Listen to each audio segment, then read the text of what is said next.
Hello friends, welcome to this channel stock market info. तो चलिए friends, आने वाला हफ्ता कैसा होगा उसको थोड़ा सा डिस्कस करते हैं। और मंडे के लिए भी फ्रेंड्स कौन से ऐसे इवेंट्स हैं जिसको आप फोकस में रख के चल सकते हो उसको भी डिस्कस करेंगे। तो सबसे पहले फ्रेंड्स जो इंपॉर्टेंट ट्रिगर है वो यही है कि फ्रेंड्स जो इतने महीनों से हम देख रहे हैं यह स्ट्रेट ऑफ हॉर्मुज़। तो फ्रेंड्स जब ये वॉर शुरू हुई थी ना, ये शुरू हुई थी बिटवीन ईरान एंड इज़राइल। तो हमने देखा ये दोनों कंट्रीज़ आपस में लड़ पड़ी।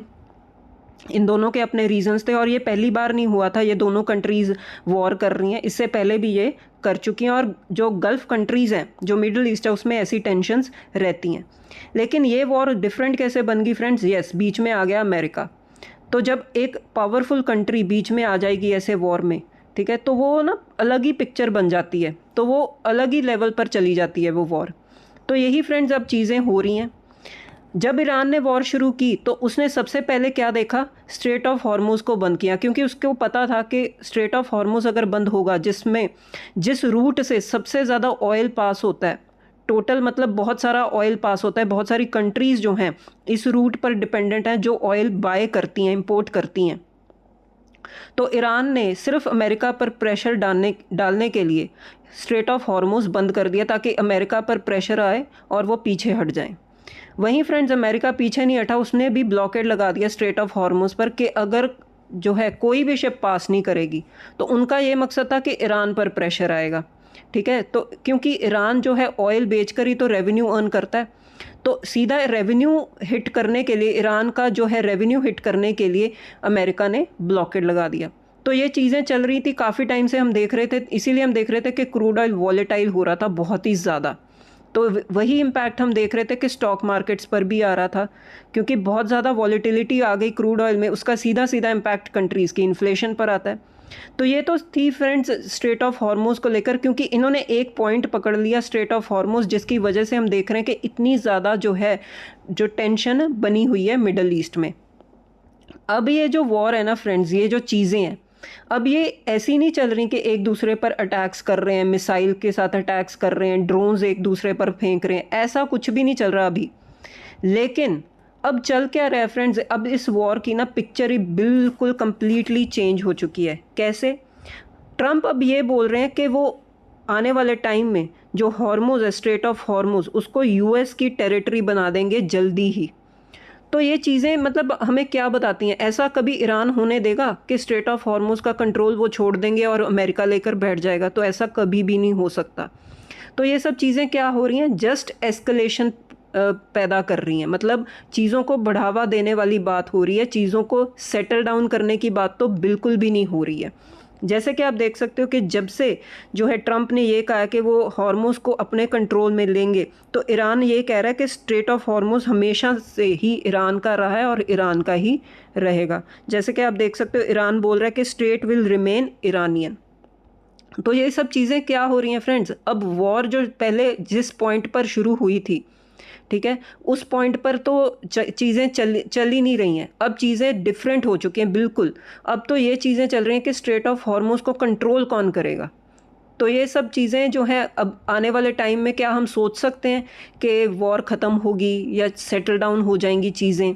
उसके बाद ईरान फिर कह रहा है कि वो जो ट्रंप क्लेम कर रहे हैं कि हॉर्मुज़ उनके कंट्रोल में आ सकता है, ये कम्प्लीटली ईरान जो है डिसमिस कर रहा है ऐसी स्टेटमेंट्स को, और ये बोल रहा है कि ये कम्प्लीटली झूठ है, ये बनाई गई स्टेटमेंट्स है, इसका कोई भी वैलिडेशन नहीं है।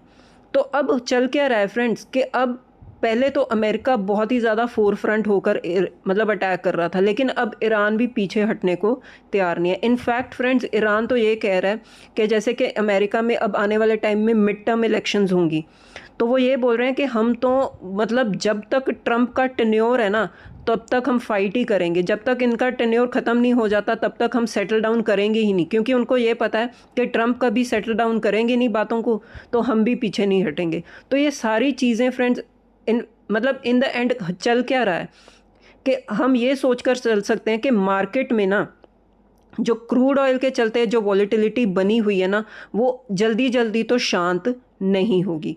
तो इसका डायरेक्टली इम्पैक्ट किस पर आएगा? यस, क्रूड ऑयल पर, जो हमेशा से हम काफ़ी महीनों से देख रहे हैं कि क्रूड ऑयल जो है वॉलेटाइल है, ठीक है, इसका इम्पैक्ट अगर क्रूड ऑयल पर है तो हमारी मार्केट्स पर भी आएगा। वही हम देख रहे हैं फ्रेंड्स कि हमारी मार्केट जो है इंडियन स्टॉक मार्केट, अगर आप इंडेक्स की बात करो निफ्टी 50, तो कोई भी ऐसा फ्रेंड्स पॉइंट नहीं है कि मार्केट अपना टॉप लेवल ब्रेक करे और ऊपर की क्लोजिंग दे। हम एक ही रेंज में, एक ही जोन में स्टक होके रह गए हैं। अगर मार्केट में जो तेज़ी बनती है तो वो तेज़ी टिकती नहीं है, वहाँ से सेलिंग आ जाती है। जब एक लोअर लेवल मार्केट बना देती है फिर वहाँ से बाइंग आ जाती है। मतलब फ़ायदा तो कुछ नहीं है ना, मार्केट आगे की डायरेक्शन मार्केट को मिल ही नहीं रही है। तो ये सारी चीज़ें क्या हो रही हैं फ्रेंड्स, मार्केट को कर रही हैं वॉलेटाइल।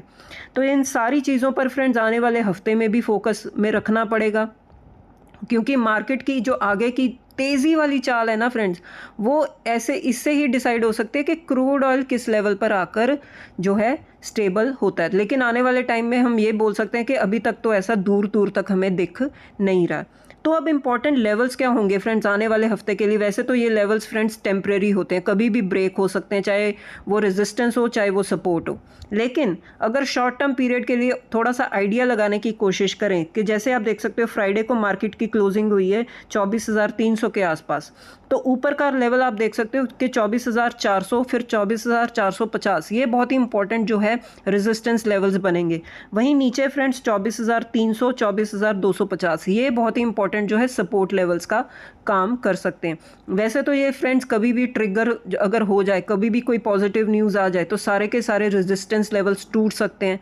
अगर कोई बुरी खबर आ जाए तो सारे के सारे सपोर्ट लेवल्स टूट सकते हैं। तो ये कुछ पॉइंट्स हैं फ्रेंड्स जो आने वाले टाइम में हमारे इंडेक्स को मूव करेंगे। तो इन चीज़ों को फ्रेंड्स आप आने वाले हफ्ते के लिए फोकस में रख के चल सकते हो। उसके बाद फ्रेंड्स सबसे ज़्यादा इंपॉर्टेंट बात, आप इसको मार्क करके रख लो कि जब मंडे को मार्केट ओपन होगी तो आप इस कंपनी को फोकस में डेफिनेटली रखना पड़ेगा, क्योंकि रिलायंस इंडस्ट्रीज़ जैसे कि आप देख सकते हो नंबर 1 कंपनी है इंडिया की, प्लस फ्रेंड्स निफ्टी 50 इंडेक्स में भी अच्छा खासा वेटेज रखती है। इसके पास पूरा दम है कि ये वेटेज को, मतलब ये इंडेक्स को हिला सकती है, चाहे ऊपर की तरफ चाहे नीचे की तरफ। अगर रिलायंस में तेज़ी बनेगी तो इंडेक्स में भी आप देख सकते हो अच्छी तेज़ी बनती है। अगर रिलायंस में गिरावट है तो अच्छी खासी गिरावट हम इंडेक्स पर भी देखते हैं। बहुत अच्छा खासा वेटेज है कंपनी का।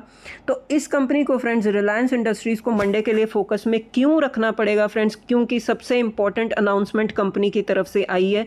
जैसे कि फ्रेंड्स रिलायंस अब डिफेंस सेक्टर में भी अब एंटर करने वाली है। जैसे कि आपको पता है रिलायंस के बहुत सारे बिजनेसेस हैं। सबसे पहले ऑयल एंड गैस, फिर रिलायंस रिटेल, फिर डिजिटल जियो वाला भी इनका बिजनेस है, और भी बहुत सारे बिजनेसेस हैं। इन्होंने काफ़ी एक्विजिशंस भी किए हुए हैं। तो अब फ्रेंड्स रिलायंस अब डिफेंस सेक्टर में भी एंट्री करने वाली है। जैसे कि आप देख सकते हो रिलायंस ने फ्रेंड्स पार्टनरशिप की है, टाई अप की है विद रोल्स रॉयस। अब इस ब्रांड का नाम आपने सुना ही होगा। यस फ्रेंड्स, रोल्स रॉयस ये डिफेंस सेगमेंट में भी काम करती है, इनका कंट्रीब्यूशन डिफेंस सेक्टर में भी है। इन दोनों ने पार्टनरशिप की है फ्रेंड्स, किस चीज़ के लिए? To develop indigenous AMCA fighter jet engines. तो बहुत ही इंपॉर्टेंट और फ्रेंड्स बहुत ही अच्छी ब्रेकिंग न्यूज़ है कंपनी को लेकर भी, पूरे के पूरे इंडियन इकोनॉमी को लेकर भी, और स्टॉक मार्केट को लेकर भी। क्योंकि डिफेंस सेक्टर में एंटर करना और फाइटर जेट इंजन को बनाना, मैन्युफैक्चर करना, ये बहुत ही इंपॉर्टेंट बात होती है। क्योंकि फ्रेंड्स इंजन्स के लिए हम डिपेंड करते हैं जो US की एक कंपनी है GE इलेक्ट्रिक, उस पर डिपेंड करते हैं। तो HAL जो है, आपने सुना होगा कि HAL की जो है फाइटर जेट्स की जो डिलीवरी है वो लेट क्यों होती है, डिलीवरी टाइमली क्यों नहीं होती? क्योंकि फ्रेंड्स फाइटर जेट तो बन जाते हैं लेकिन इंजन जो है वो नहीं हमें मिलता, टाइमली नहीं मिलता, इसीलिए जो है डिलीवरीज पोस्टपोन कर दी जाती हैं या डिले हो जाती हैं। तो अब अगर हम इंजन भी बनाएंगे यहाँ पर तो बहुत ही ज़्यादा इंपॉर्टेंट बात बन जाती है फ्रेंड्स डिफेंस सेक्टर के लिए कि जल्दी से जल्दी इंजन्स मिलेंगे और जो कंपनीज़ हैं अपना काम तेज़ी से कर सकती हैं। तो ये बहुत ही अच्छी ब्रेकिंग न्यूज़ है फ्रेंड्स कंपनी को लेकर। इस फ्रेंड्स पार्टनरशिप में होगा क्या कि जो रॉयल्स रॉयस है वो अपनी टेक्नोलॉजी और एक्सपर्टीज़ यूज़ करेंगे और रिलायंस अपनी इंडस्ट्रियल और मैन्युफैक्चरिंग कैपेबिलिटीज़ यूज़ करेगा, जिसके वजह से हम ये जॉइंट डेवलपमेंट क्या होगा, इंजन AMCA इंजन मैन्युफैक्चर करेंगे। उसके बाद friends not only in defence sector, ये जो इंजन की मैन्युफैक्चरिंग होती है अकेले डिफेंस सेक्टर को ही बूस्ट नहीं करेगी। ये आने वाले टाइम में रिलायंस इंडस्ट्री के लिए और भी बहुत सारी जो अपॉर्चुनिटीज़ हैं वो अनलॉक कर सकती है, ओपन कर सकती है। लाइक इन डिफेंस में तो होगा ही होगा, सिविल एरोस्पेस में भी इनके लिए बहुत ही बड़ी अपॉर्चुनिटी बन सकती है, and new power and propulsion system. तो आने वाले टाइम में नेवी, एयरफोर्स, इन दोनों सेगमेंट्स के लिए भी बहुत ही अच्छी अपॉर्चुनिटी जो है रिलायंस के लिए ओपन हो सकती है, जब ये मतलब ये पार्टनरशिप इतनी स्ट्रॉन्ग बन सकती है। तो ठीक है फ्रेंड्स, आप मंडे के लिए ये सारी चीज़ों को, इनफैक्ट मतलब स्पेशली रिलायंस इंडस्ट्रीज़ को आप मंडे के लिए फोकस में रख के चल सकते हो। तो ठीक है फ्रेंड्स, वीडियो में इतना ही, अब मिलते हैं नेक्स्ट वीडियो में। Till then bye bye.